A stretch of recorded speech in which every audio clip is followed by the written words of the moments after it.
Hey everyone, have you ever felt like you're constantly swimming upstream, especially when it comes to finding the right people for your team? What if instead you could step back and align with the natural flow? Today, Alex is going to share a perspective that could completely change the way you would approach recruiting. So, Alex, you recently had a conversation that sparked this idea of aligning with the natural flow instead of forcing things, especially when it comes to recruiting. Can you share what that conversation was about and how it connects to this mindset shift? I've been working with a longtime client of ours. They're in the process of building their strategy for 2025. And in that, the principal of the firm told me that in describing his approach to this strategy, how is 2025 going to be different than 2024, is that they were going to stop trying to force things, adopt to the natural flow. And what he was talking about in reference to that was candidate streams and where are the candidates that they're getting coming from, what's available to their firm.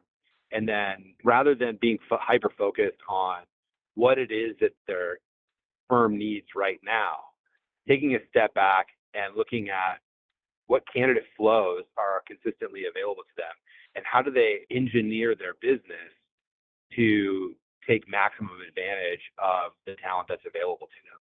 That's a profound shift, Alex. It sounds like they're looking at the big picture and working with what's naturally available rather than pushing against it. How do you think this approach could change the way businesses think about talent acquisition and strategy?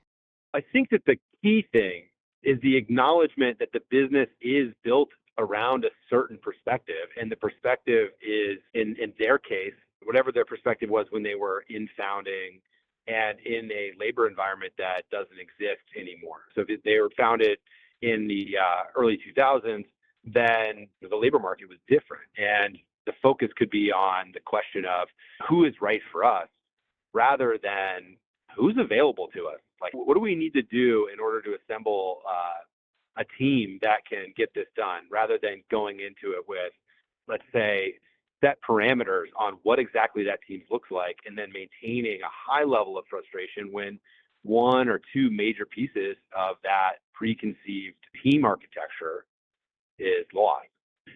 Sure, Alex. The key takeaway is that businesses should adapt their strategies to align with the natural flow of available talent, focusing on who is readily accessible rather than sticking to outdated ideals of the perfect team.